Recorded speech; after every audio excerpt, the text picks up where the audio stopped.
আমি আপনি গুনাহগার বান্দা, এখানে বসে শুধু আলহামদুলিল্লাহ বলেছি, অন্য কোনো আমল করি নাই। এখানে বসে শুধু একবার আলহামদুলিল্লাহ বলেছি।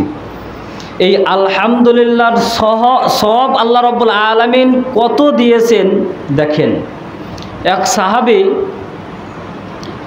গোরস্থানের পিছন দিয়ে যাচ্ছিলেন, যাইতে যাইতে যখন ওই গোরস্থানের মধ্য থেকে এত সুন্দর কোরআনের আওয়াজ আসতেছে, মনে হচ্ছে যে আল্লাহ রাব্বুল আলামিন স্বয়ং ওই কবর থেকে কোরআন তেলাওয়াত করছে।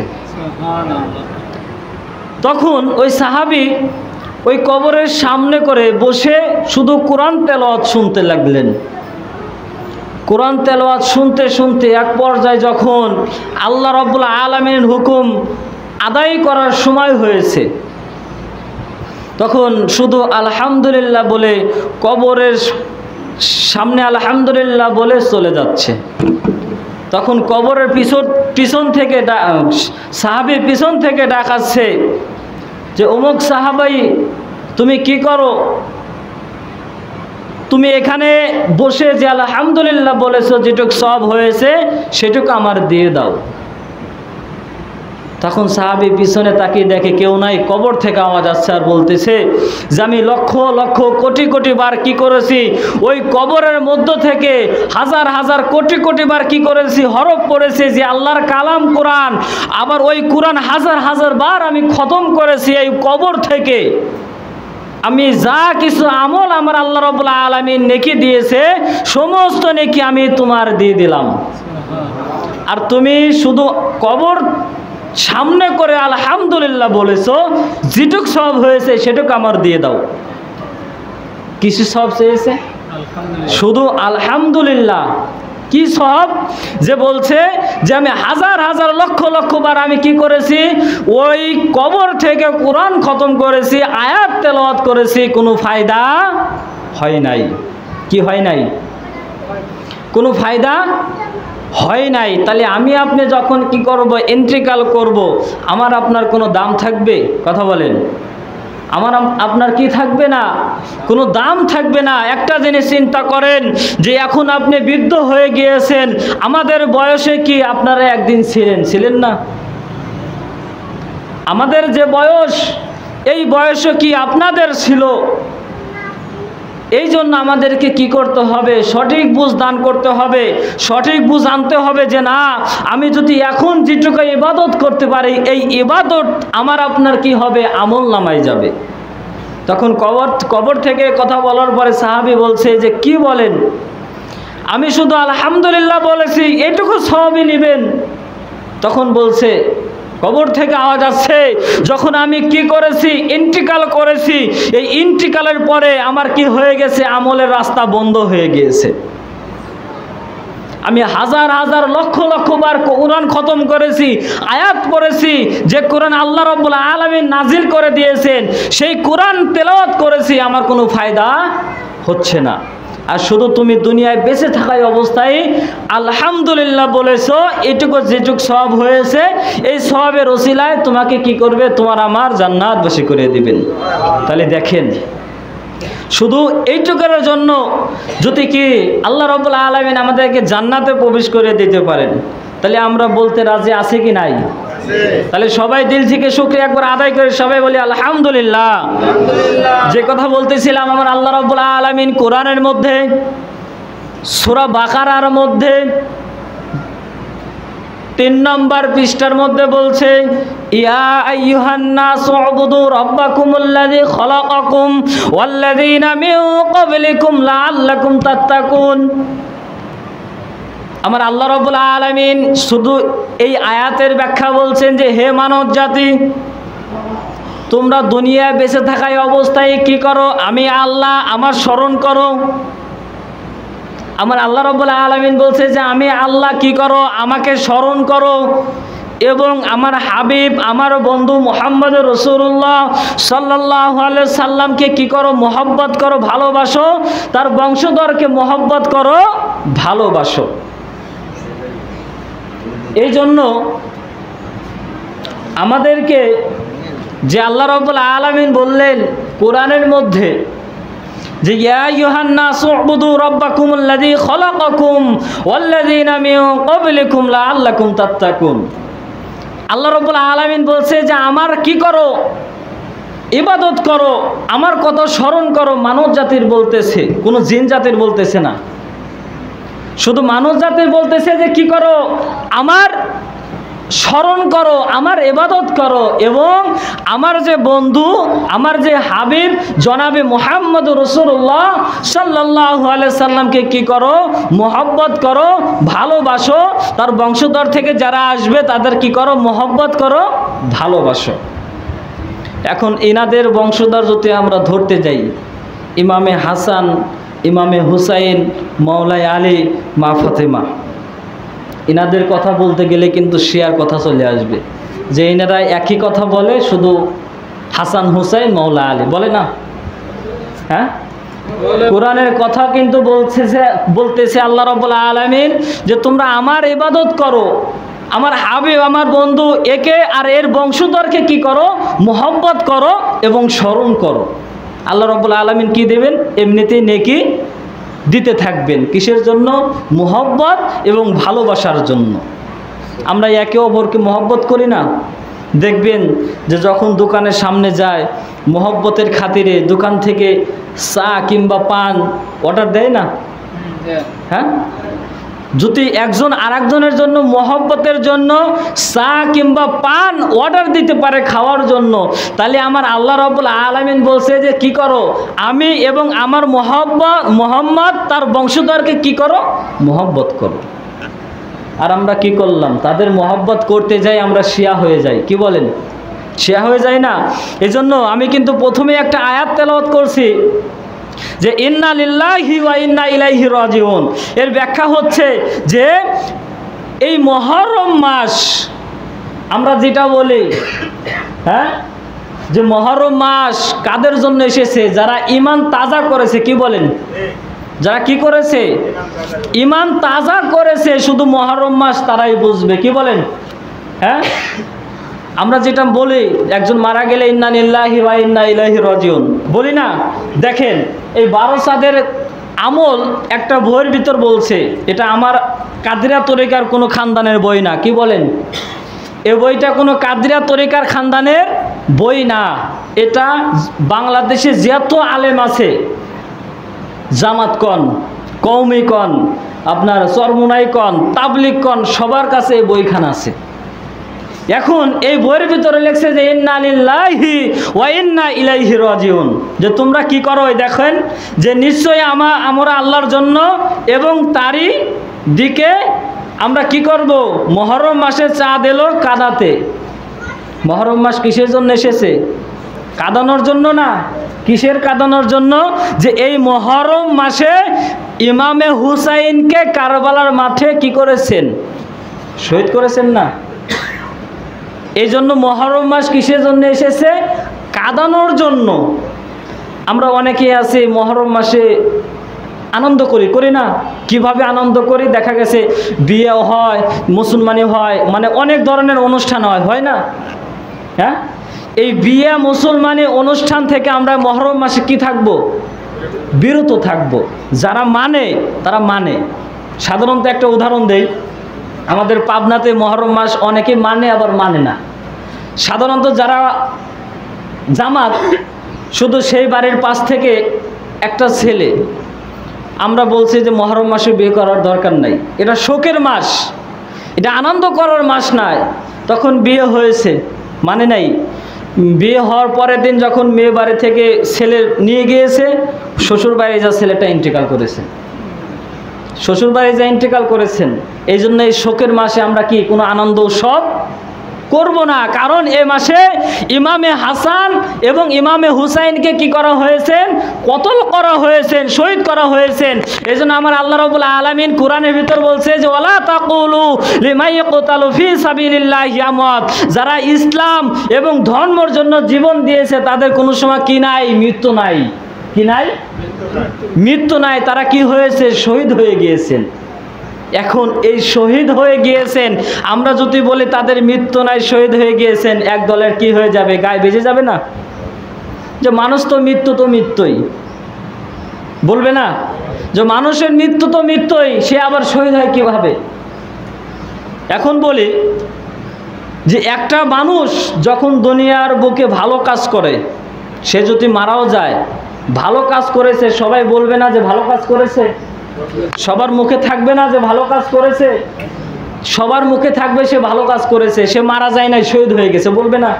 আর ইমামে হুসাইন আমাদেরকে কি দিয়ে গেলেন? জুব্বা দিয়ে গেলেন, টুপি দিয়ে গেলেন, দাড়ি দিয়ে গেলেন, ইসলাম ধর্ম দিয়ে গেলেন, মসজিদ দিয়ে গেলেন, নামাজ দিয়ে গেলেন, হজ দিয়ে গেলেন, জাকাত দিয়ে গেলেন, সমস্ত কিছু আমাদের জন্য দিয়ে গেলেন।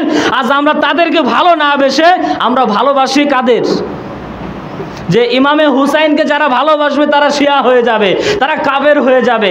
আমি বলতেছি যারা ইমামে হুসাইনকে ভালোবাসবে তাদের ঈমান মজবুত হবে এবং শক্ত হবে, তাদের জান্নাতের মধ্যে যাওয়ার একটা রাস্তা হয়ে যাবে। এই জন্য আমাদেরকে কি করতে হবে? এই ইমামে হুসাইনকে বেশি বেশি মহব্বত করতে হবে, ইমামে হাসাইনকে মহব্বত করতে হবে, ভালোবাসতে হবে। এটা আমার আপনার কথা না, আল্লাহ রাব্বুল আলামিন কোরআনের ভিতর বলে দিয়েছেন। আমি আপনি ভালোবাসলাম মুখের কথা, কি বলেন? আর আল্লাহ স্বয়ং কোরআনের মধ্যে বলে দিয়েছেন আমার হাবিবকে এবং আমার হাবিবের বংশধরকে এদেরকে কি করো? মহব্বত করো, ভালোবাসো, তোমাদের নেকি এমনিতেই হয়ে যাবে, জান্নাতে যাওয়ার রাস্তা কি হয়ে যাবে? এমনিতেই হয়ে যাবে। আর আমরা কি করলাম? সাপোজ এই যে মুহররম মাস, অনেক জায়গায় আলম পাক উঠিয়েছে না, নিশান পাক উঠিয়েছে। অনেকে বলে যে এগুলো কি, বলে না যে এগুলো কি পতাকা উঠাচ্ছে, বলে না? এখন যারা খেলা দেখে না অনেকেই, যারা খেলা দেখে বা যারা খেলে, ওই রাষ্ট্র দেখবেন যে প্রত্যেকটা রাষ্ট্রে পতাকা ওড়ে না। এখন ওনারা যে পতাকা উড়িয়েছে, 2022 সালে বিশ্বকাপ খেলা হয়েছে, অনেকেই পতাকা উড়িয়েছে, সৌদি আরব পতাকা উড়িয়েছে, কাতার পতাকা উড়িয়েছে। এখন তিনারা যে এই পতাকা উঠালেন কোন হাদিসে আছে? কথা বলেন, কোন হাদিসে আছে? হ্যাঁ? আর আমরা কি করলাম? ইমামে হুসাইনের জন্য, ইমামে হাসানের জন্য, মৌলা আলীর জন্য, মা ফাতেমার জন্য, পাকে পাঞ্জাতনের জন্য নিশান পাক যেটা বলা হয়, আমরা যখন উঠাই আমাদের কি হয়ে যায়? শিয়া হয়ে যায়, কাফের হয়ে যায়, বলে না? হ্যাঁ, এই জন্য আমাদেরকে কি করতে হবে? এই মুহররম মাস দেখতে দেখতে কিন্তু চলে যাবে। যাদের ঈমান তাজা করার দরকার, এই মুহররম মাস ইমামে হুসাইনের জন্য কি করবেন? তাজা করে নেবেন। যদি ইমামে হুসাইনের জন্য তাজা না করতে পারেন, তাহলে জান্নাতের যাওয়ার রাস্তায় ইমামে হুসাইন তিনি কি করবেন? বাধা দিয়ে দিবেন। কি বলেন? তিনি কি করবেন? বাধা দিয়ে দিবেন। কারণ তিনি বাধা দিবেন এই জন্য যে ওই জান্নাতে যাওয়ার জন্য তাকে দরকার হবে। আর যখন আমার ঈমান মজবুত থাকবে না, ইমামে হুসাইন বলবে যে আমার সাথে শত্রুতাই করেছো, তোমরা এখান থেকে জান্নাতে যাওয়ার না রাস্তা দেখে জাহান্নামের রাস্তা দেখিয়ে দিবে। তোমরা এখন কোথায় যাবে? জাহান্নামের রাস্তায় যাবে। এই জন্য আমাদেরকে এই ইমামে হুসাইন, ইমামে হাসান, পাকে পাঞ্জাতন, এদেরকে বেশি বেশি মহব্বত করতে হবে, ভালোবাসতে হবে। এদের আওলাদ যারা আছে, এদের বংশধর যারা আছে, বর্তমানে মেদিনীপুর দরবার শরীফের বড় হুজুরবাগ দরবারে সৈয়দ শাহ ইউসুফ আলী আল কাদেরী, এনাদেরকে কি করতে হবে? ভালোবাসতে হবে, মহব্বত করতে হবে। আমরা ভালোবাসবো না, মহব্বত করব না, আমাদের ঈমানও তাজা হবে না, আমাদের ঈমান আরও দুর্বল হয়ে যাবে। কেমনভাবে দেখেন, একটা বান্দা 20 বছর এক জায়গায় খাদেমদাই করেছে। কি করেছে? খাদেমদাই করেছে, খেদমত করেছে। এই কথাটা পরে বলি। যারা চরমুনায় যায়, চরমুনায় কি করে? আল্লাহর ডাকে না? যারা তাবলিগে যায়, তাবলিগে যায়ও কি করে? আল্লাহর ডাকে না? আপনার যত তরিকা আছে সব তরিকায় কি করে? আল্লাহর ডাকে। এখন এই আল্লাহর ডাকের মাধ্যমে কিভাবে আমরা আল্লাহর পাবো? কিভাবে আল্লাহর পাবো? আমরা এই যে মসজিদে আসলাম, আজকে জুম্মার দিন, নামাজ পড়ে বের হয়ে চলে যাব, কেউ আল্লাহর পাইলাম? কথা বলেন, কেউ কি আল্লাহর পাবো? কেউ কি করব না? আল্লাহর পাইলাম না। তাহলে আমরা যে সেজদা দিয়ে বের হয়ে চলে গেলাম, আল্লাহর দেখতে পাইলাম না। তাহলে ওই আল্লাহর দেখার জন্য আমাদেরকে কি করতে হবে? কি কি বলেন? এই আল্লাহর দেখার জন্য আমাদেরকে কি করতে হবে?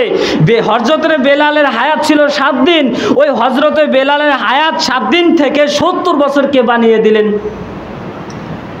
একটা ওলি আল্লাহ, একটা ওলি আল্লাহ কি করলেন? হযরতে বেলালের 7 দিন থেকে 70 দিন হায়াত বাড়িয়ে দিলেন। কিভাবে? হযরতে বেলালের আয়ু কম 7 দিন মাত্র। তখন আল্লাহ রাব্বুল আলামিন জিবরাইলকে পাঠিয়ে দিলেন যে ইয়া রাসূলুল্লাহ, ইয়া হাবিবাল্লাহ, হযরতে বেলালের আয়ু কম, 7 দিনের মধ্যে তাকে বিবাহ দিতে হবে। কিসের জন্য? আল্লাহ বলেছে তার আয়ু কম। তখন মেয়ে দেখা শুরু হয়ে গেল। মেয়ে দেখতে দেখতে তখন একটা মেয়ের কাছে বলা হয় যে হযরতে বেলালের যদি বিয়ে করো তুমি জান্নাত পেয়ে যাবে, কিন্তু তার আয়ু কম। কেউ বিবাহ করতে চাবে? কেউ বিবাহ করতে চাবে? চাইবে না। তখন একটা মেয়ে যখন রাজি হলো যে না, আমি জান্নাতে যাইতে পারবো, এই কথা বলার পরে বিয়ে হয়ে গেল। বাসরাতে বসে আছে, দরজার সামনে ঠক ঠক করে একটা লোক এসে ঠুকা দিচ্ছে আর বলতেছে বাড়িতে কেউ আছে নাকি? তখন হযরতে বেলালের স্ত্রী বেরিয়ে এসে বলছে যে কে বাবা? যে আমি অমুক, আমার ক্ষুধা লাগছে। তখন বলছে যে আমার স্বামীর আয়ু মাত্র 1 দিন আছে, তার জন্য আমি রুটি বানিয়ে থুয়ে দিয়েছি, তোমার স্বামীর কি হয় না হয় আমি পরে দেখছি। এই কথা বলার পরে ওই লোকটার সমস্ত কিছু খাবার দিয়ে দিলেন, সে খেয়ে নিলেন। খাওয়ার পরে বলছে এখন বলো তোমার সমস্যা কি? তখন বলছে হযরতে বেলাল, আমার স্ত্রী, আমার স্বামী, সেই স্বামীর আয়ু মাত্র 1 দিন আছে, তাই ইন্তেকাল করবে। ওই দরবেশ লোক লাঠি ভর দিয়ে দরজার সামনে দাঁড়িয়ে আছে। এক পর্যায়ে দাঁড়িয়ে থাকতে থাকতে 1 দিন হয়ে গিয়েছে। আজরাইল যখন সামনে আইছে, আসার পরে বলছে যে বাবা তুমি কে? তখন আজরাইল বলছে যে আপনি কি আমাকে দেখতে পাচ্ছেন? তখন বলছে হ্যাঁ আমি তোমাকে দেখতে পাচ্ছি। তখন বলছে আল্লাহ রাব্বুল আলামিন আমাকে পাঠিয়ে দিয়েছেন হযরতে বেলালের জান কবজ করার জন্য। হযরতে বেলালের জান কবজ করে আমি এখান থেকে চলে যাব। তখন ওই লোকটা বলছে দরবেশ যে তুমি আল্লাহ রাব্বুল আলামিনের কাছে যা বলবে যে অমুক লোক আমাকে পাঠিয়ে দিলেন আর বললেন হযরতে বেলালের আয়ু 7 দিন থেকে 70 বছর আমি বানিয়ে দিলাম। আল্লাহ রাব্বুল আলামিনের কাছে আজরাইল চলে গেলেন, যা বললেন যে আল্লাহ এই কাহিনী তুমি কি তার জিজ্ঞাসা করেছো সে কে? তখন বলছে যে না। তখন বলছে যে না আমি তাকে জিজ্ঞাসা করি নাই। তখন বলছে তাকে জিজ্ঞাসা করার দরকার ছিল, তুমি তাকে কেন জিজ্ঞাসা করো নাই? আবার এসেছে, এসে বলছে যে আপনি কে? তখন বলছে যে আমি বড় পীর আব্দুল কাদের জিলানী রহমাতুল্লাহি আলাইহি।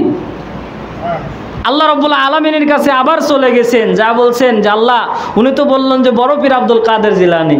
তখন বলছে তুমি কি জানো না একজন ওলি ওনার কথা দিয়ে যে কথা বের করবে আমি আল্লাহ রাব্বুল আলামিন সেই কথাই বের হয়ে যায়। সুবহানাল্লাহ।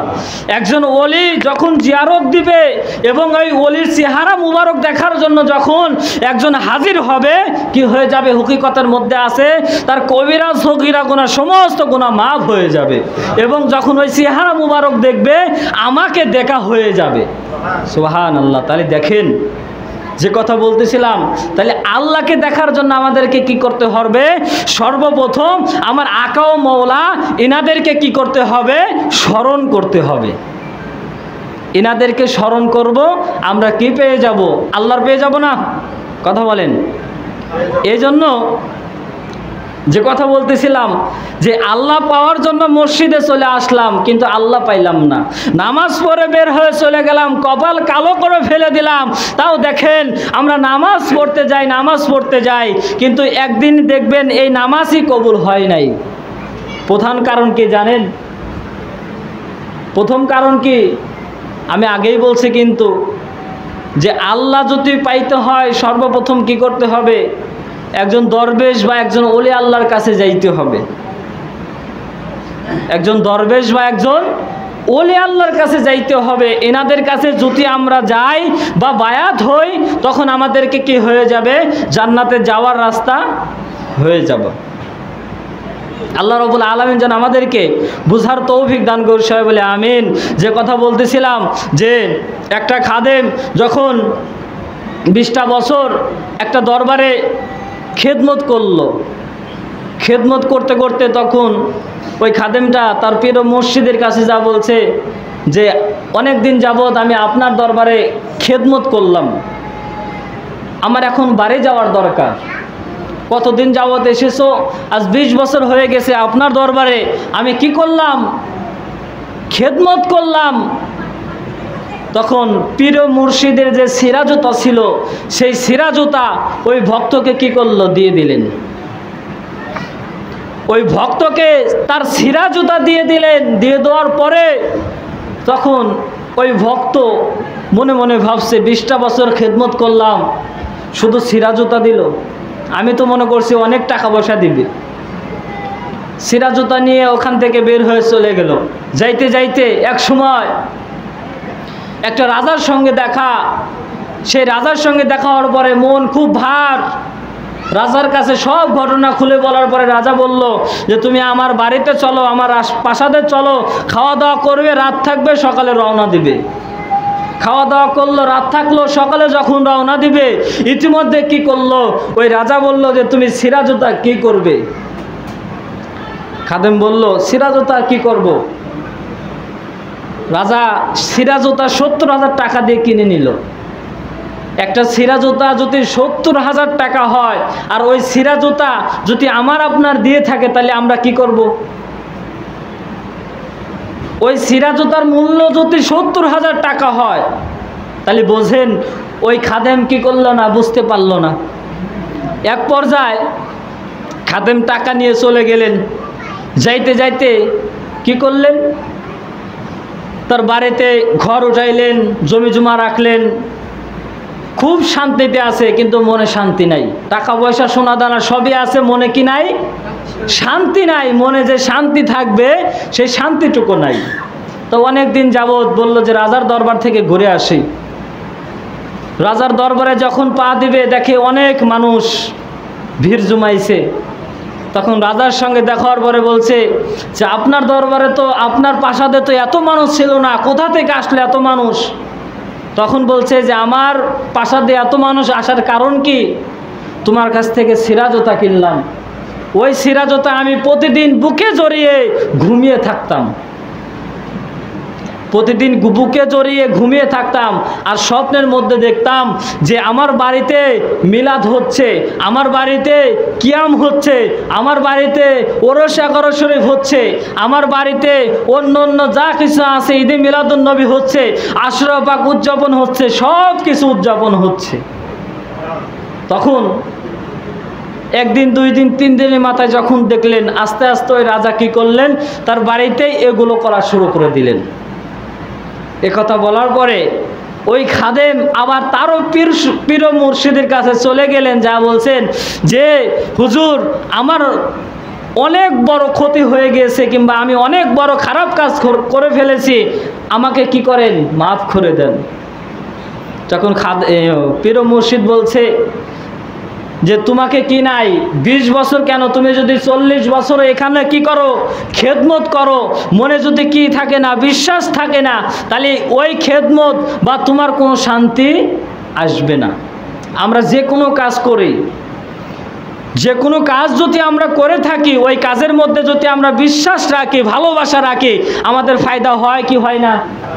হয়। তাহলে এইটুকু বিশ্বাস রেখে কী করতে হবে? আমাদেরকে কাজ করতে হবে, মোহব্বত করতে হবে, ভালোবাসা করতে হবে। দেখেন আজ মেদিনীপুর দরবার শরীফে হাজার হাজার লোক যখন চলে যাচ্ছে, আমার আপনার কি খবর দিচ্ছে? আমার আপনার খবর দিয়ে নিচ্ছে ওখানে? কথা বলেন। আমরা নিজে ইচ্ছায় কী করতেছি? নিজের টাকা খরচ করে পাসপোর্ট বানাচ্ছি, ভিসা বানাচ্ছি, আবার কষ্ট করে ওখানে যায়া হুজুর পাকের জিয়ারত নিয়ে তখন আবার আমরা বাংলাদেশে চলে আসি না? যখন আমরা কষ্ট করে যাই আর কষ্ট করে আসি, যখন আমরা জিয়ারত পাই, আমাদের কোনো কষ্ট মনে হয়? কষ্ট মনে হয় না। কিন্তু দেখেন, আমাদের কষ্ট মনে হয় না, কিন্তু কিছু কিছু মানুষ আছে যে পীর মুর্শিদের কাছে যায়, কিন্তু অমনভাবে যায় না। তারা লোক দেখানো ইবাদত যারা যেমন করে, এইরকমভাবে করে। আমাদেরকে কি করতে হবে? মন থেকে করতে হবে, ভালোবাসা থেকে করতে হবে, যাতে কি না যে একজন মানুষ না বলতে পারে যে লোক দেখানো ইবাদত। আল্লাহ রাব্বুল আলামিন যেন আমাদেরকে সঠিক বুঝ দান করুন, সবাই বলে আমিন।